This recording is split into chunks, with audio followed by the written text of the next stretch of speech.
When it comes to sports, these two players bring new meaning to the term double trouble. And then we travel to Vietnam to take a look at a few odd ghost stories coming out of that region of the world. When the United States sent in their troops to try to deal with the Viet Cong, little did they know they may be going face to face with a supernatural foe. Today on Dead Rabbit Radio.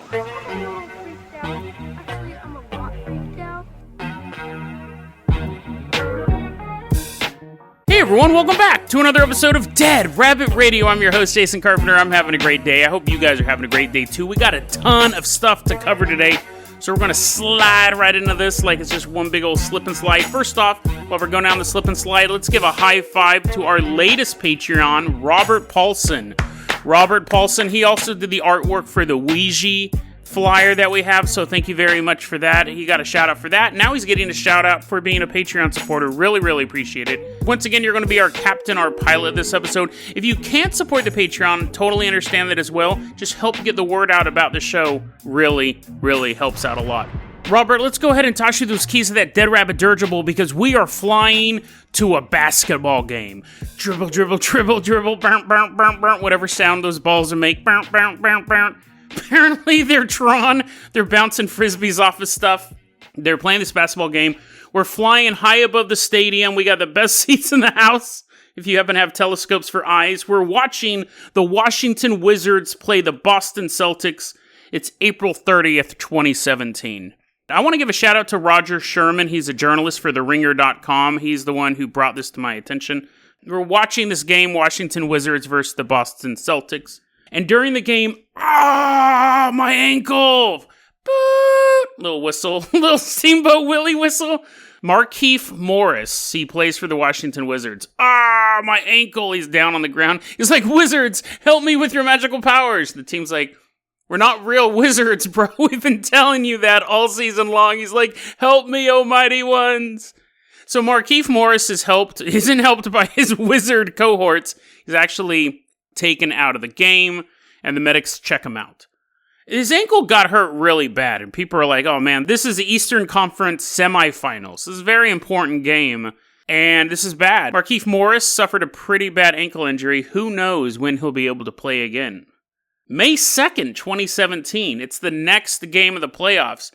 And announcing Markieff Morris. He's running out. He's jumping extra hard on his ankle. See, guys, we are wizards. I healed my ankle. Oh, yeah. And the Celtics are kind of looking at each other. Like, that's kind of weird. He's doing jumping jacks, doing one-legged jumping jacks. He's totally showing off at this point. Boston Celtics are like, what? And the ref's like, play ball. So they're dribbling. And Markieff Morris actually plays his best game of the playoffs on this busted ankle. He's spinning around on his ankle after each shot. He's doing ballet moves. So the conspiracy theory starts. Not that they're actual wizards, not that they actually performed some sort of black magic back there. They sacrificed the Boston Celtic at full moon, used his essence to heal Markieff Morris. No, it's actually more interesting than that, because it's real, maybe, allegedly. Markieff Morris has an identical twin named Marcus Morris. They're both professional NBA players. Marcus was with the Detroit Pistons, and they had already been knocked out of the conference.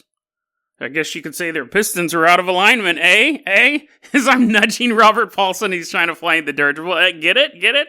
Keep nudging him for the rest of the episode. The Detroit Pistons were out of alignment. They couldn't fire on all cylinders, so they got kicked out of the conference.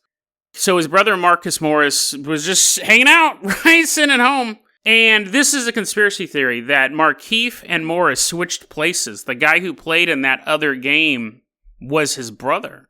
Now, of course, you could push back and say, yeah, they're identical, and yeah, they are both professional NBA players, but have they ever done anything like this before?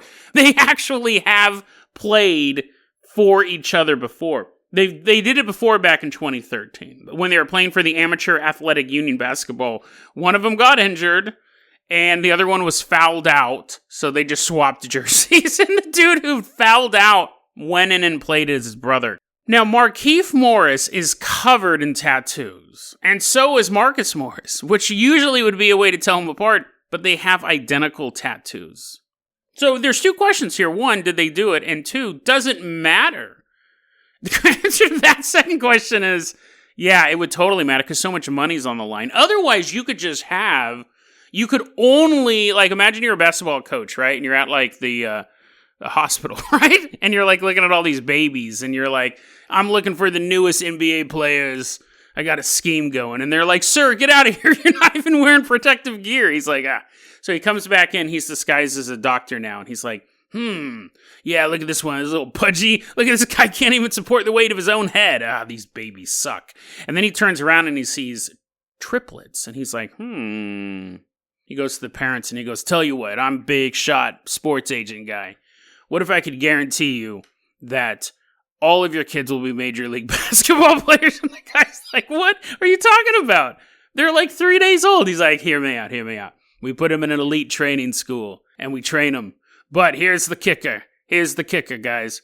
Only one of them will play at a time. See, and the other two, they all have to get matching tattoos as well. He says that under his breath, not super loud like I did.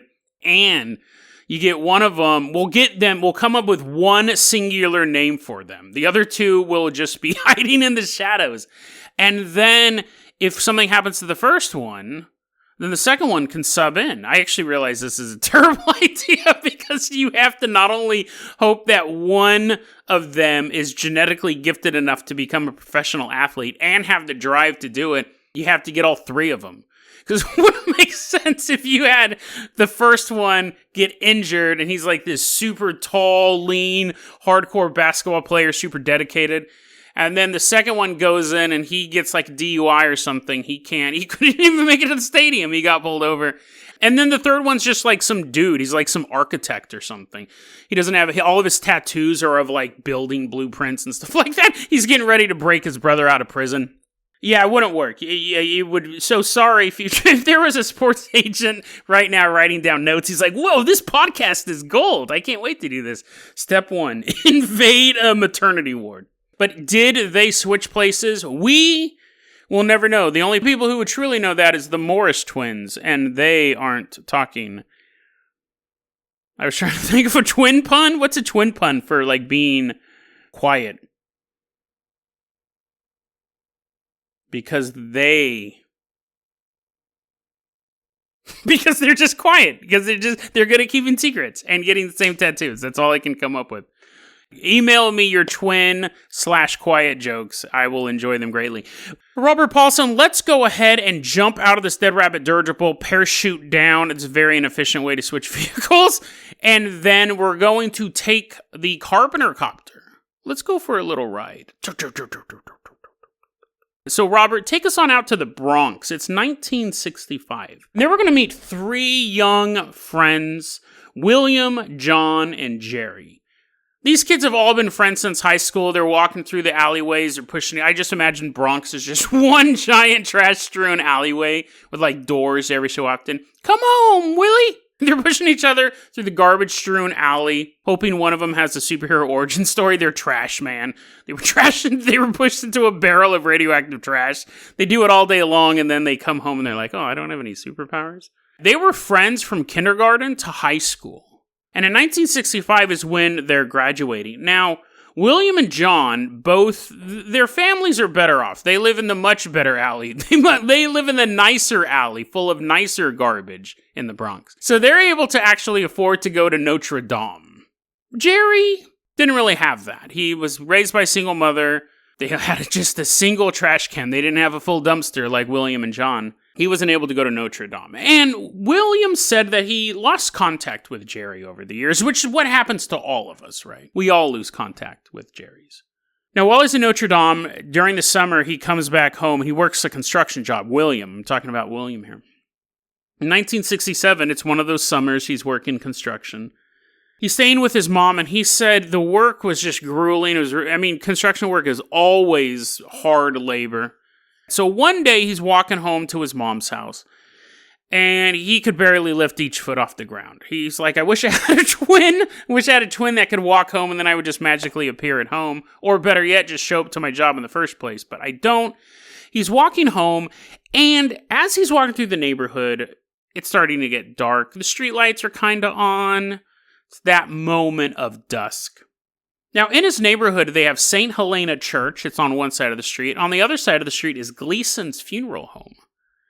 And as he's walking through his old neighborhood, he actually sees Jerry, who he hadn't seen in years. It had been 2 years since he even talked to Jerry. He sees Jerry exit a building and is now walking towards William. Now, we've all been here, guys. We've all been here where we're just really tired, we're exhausted. We see someone, or we look at our phone and there's a phone call coming through and we just don't want to pick up the phone, right? We're just so tired. And that was William in this point. William was just had an exhausting day. It was a super hot summer.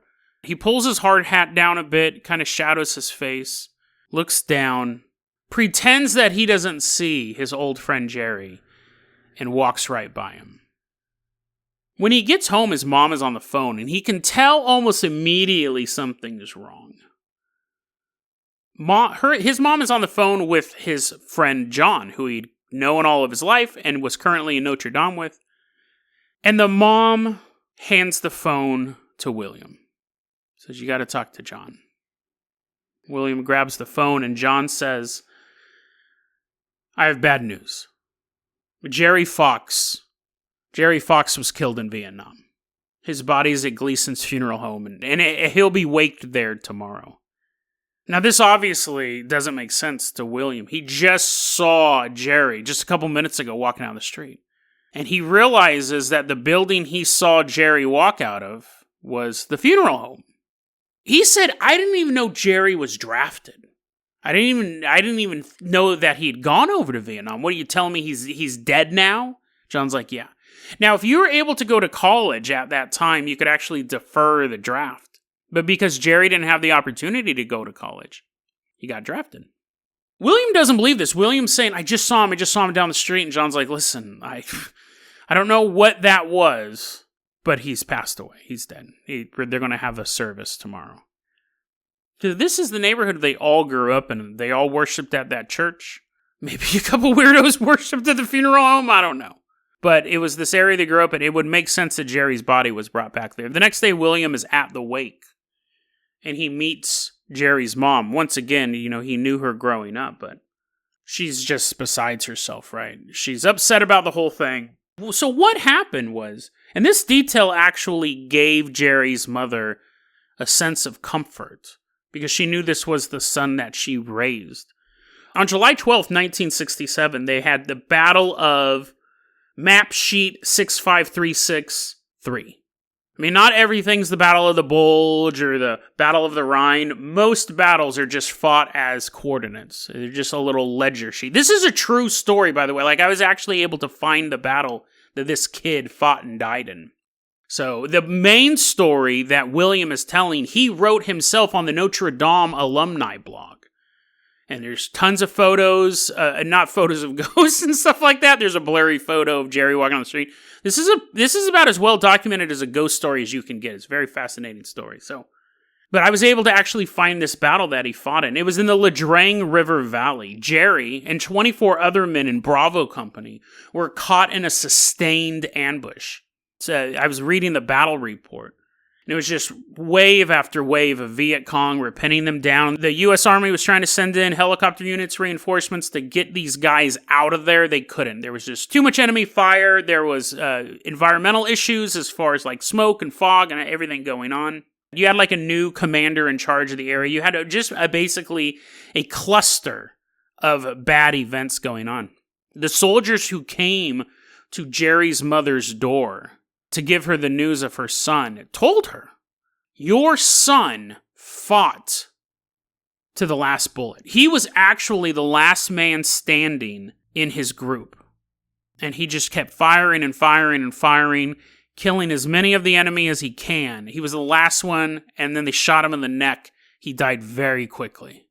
Now, that would be a horrible thing, obviously, if someone came up to you and said, hey, this happened to your loved one.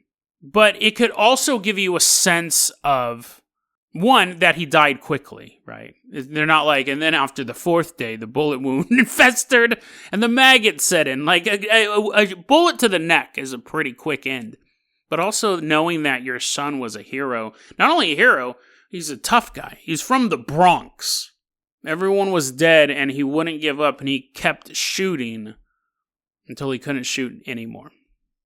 But William had another issue going on here. He wasn't just mourning the death of his friend. He was incensed with the fact that he turned his back on his friend when he needed him the most. Obviously, William couldn't be there in Vietnam with him. But he took this encounter with Jerry as Jerry reaching out to him. A lifelong friend that not even death could separate. That his friend walked out of that funeral home as a specter, as a ghost. But William was just too tired to bother. Pulls his hat down and keeps on going. That haunted him. That action haunted him for decades. He always thought, I turned my back on Jerry when he needed me most. And it's really interesting to take a look at this blog. There's going to links in the show notes, of course. But he ends up, the story doesn't end there for him. That's obviously the end of the ghost story.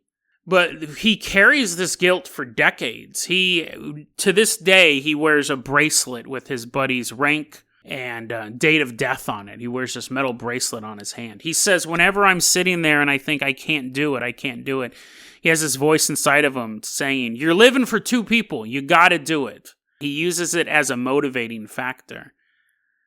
At one point, he visited with his family the Vietnam Memorial.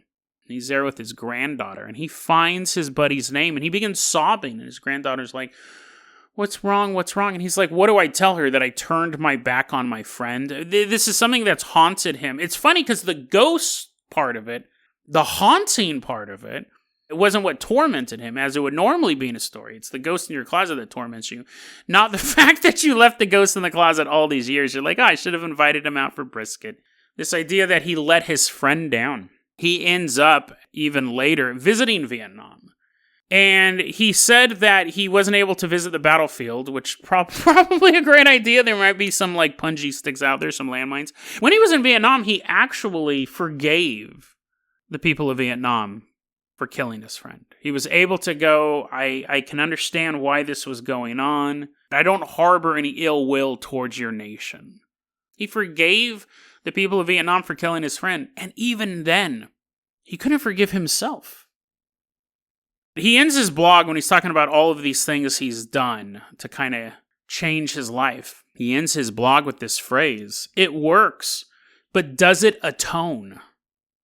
So even after all that, even after living his life for two people, trying to honor Jerry's memory, forgiving the people who killed him, he still doesn't know whether or not he atoned for walking past that ghost. I think it's a really interesting story because you have the paranormal aspect. And again, this is about as well sourced as a ghost story can be. Most ghost stories are, I saw something. There's all the stuff with like the orbs and the stuff like that, that's actually less reliable because we can replicate orbs right away. But when you have a guy who saw this ghost back in 1967, spent his entire life trying to get over that, and then goes to a Notre Dame alumni website, writes the story out with photos of himself using his real name, that's about as well sourced as a ghost story can get. Really. And the fact the battle took place, the guy was really alive, all of this stuff, you can verify everything. This is probably as well sourced as they get. So I find that fascinating. It takes a lot to put yourself on the line, especially when you're like a professional in the world, too. It's interesting because a lot of times that the worst damage we can do is the damage we do to ourselves, right? Sometimes we damage ourselves more than any ghost or ghoul could. Now, let me go ahead and wrap it up like this, because that's a fairly kind of downer ending. Let's go ahead and end it like this. Robert Paulson, we're firing up that Carpenter copter one last time. We're going to Vietnam. We're back in time. The Vietnam War is in full bore at this point. We're flying over the battlefield. This is a really, really odd story. It's not super long, but so I found out about the story of William and Jerry on a website called military.com. And the article was 4 creepy ghost stories from the Vietnam War. It's written by Blake Stillwell. Now, it's military.com. It's not it's not run by the military as far as I know, the U.S. military. That would be a horrible editor to work for, right? Constantly screaming in your ear. it's pretty much stuff like, a drone beat an airplane in a race or something like that. And then here's some brand new guns for 2020. These guns shoot 100 times faster. It's military stuff, right? But every so often, Halloween comes up. People want puff pieces and things like that. So Blake Stillwell wrote 4 creepy ghost stories from the Vietnam War. One of them was the story of William and Jerry. They had one about a Saigon hotel that's supposedly haunted, that the bodies of 4 dead virgins were buried under each corner of it to protect it from curses or stuff like that, because it had 13 floors. Here's a tip. Just build 12 floors so you don't have to bury virgins under it. But that's a real legend in the city of Saigon.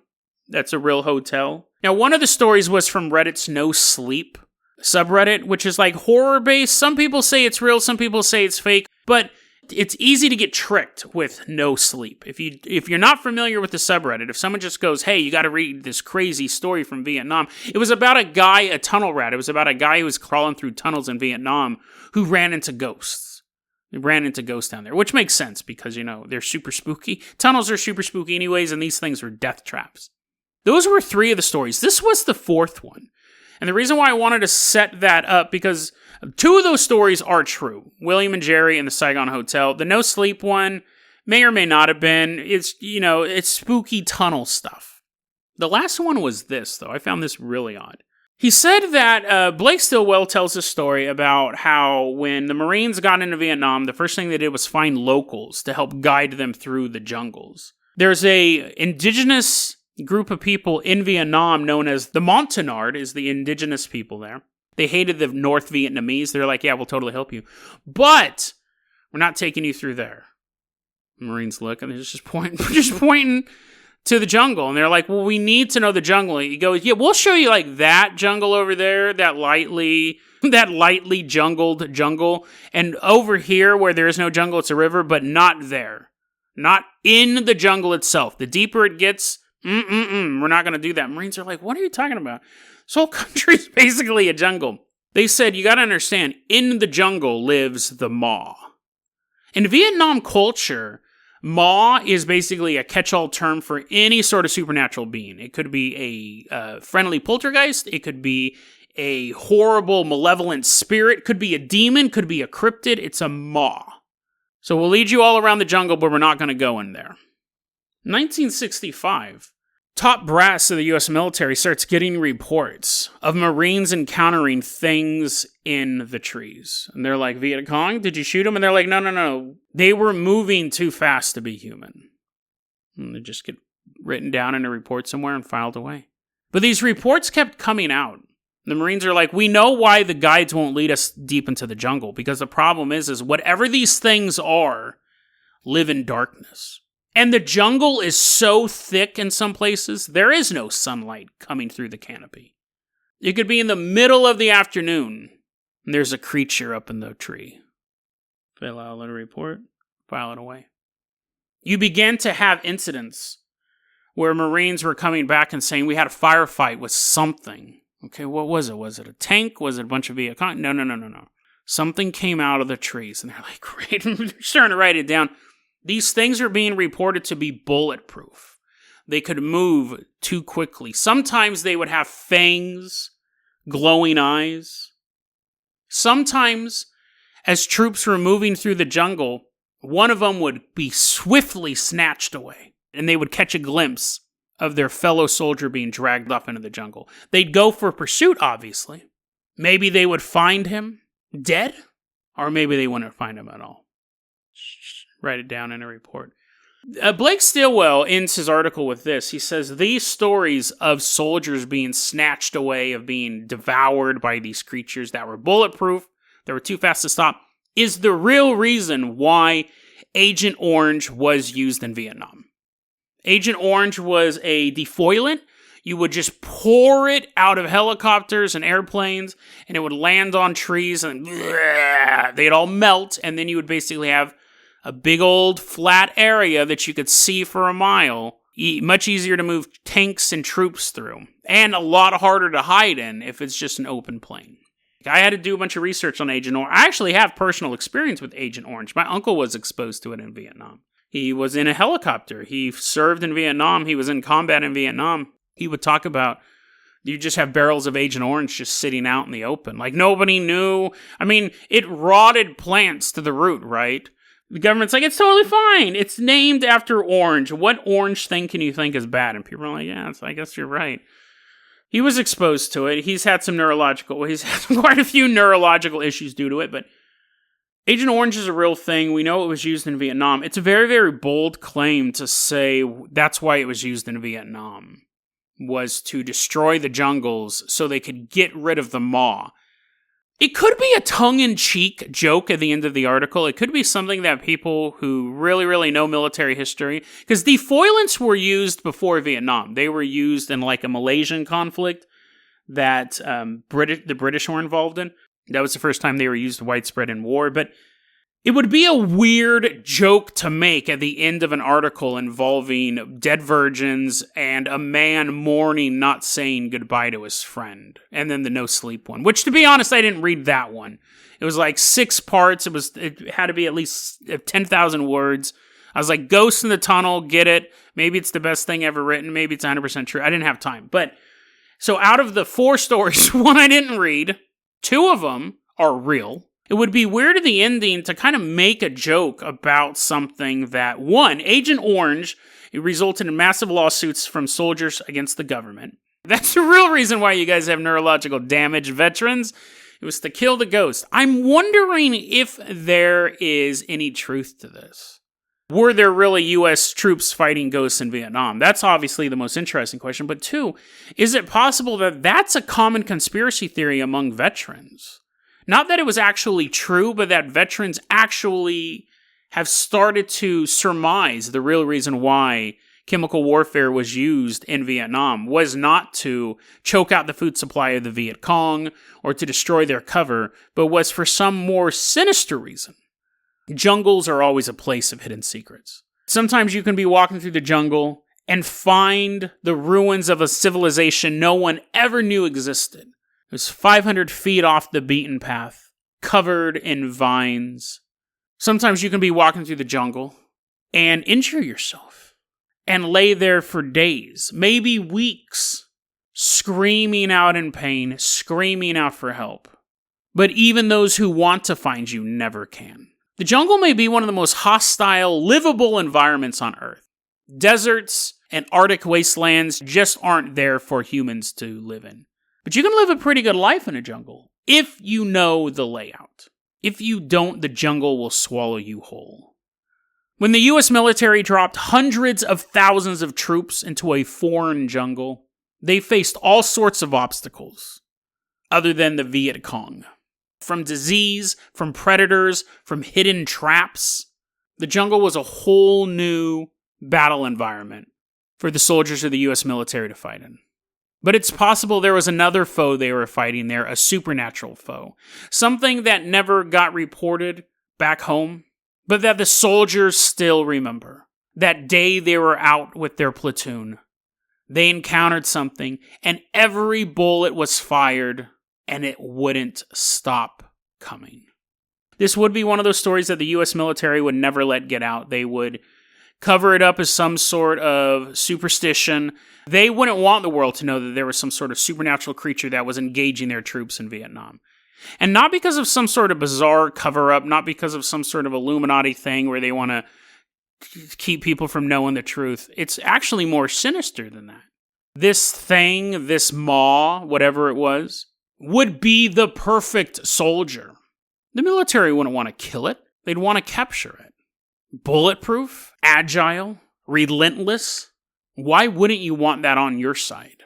They could have dumped the Agent Orange to make these things easier to find, not easier to kill. Even if it killed 100 U.S. soldiers, even if it killed 1,000 U.S. soldiers, that would be a small price to pay to get something like that in the hands of the U.S. government. Because if they knowingly exposed their own soldiers to a neurological toxin, they would be willing to do anything to obtain the ultimate weapon. And the ultimate weapon would be a creature like the Maw.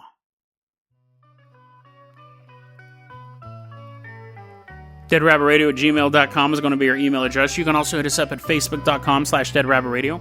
Twitter is @DeadRabbitRadio. Dead Rabbit Radio is the daily paranormal conspiracy and true crime podcast. You don't have to listen to it every day, but I'm glad you listened to it today. Have a great one, guys.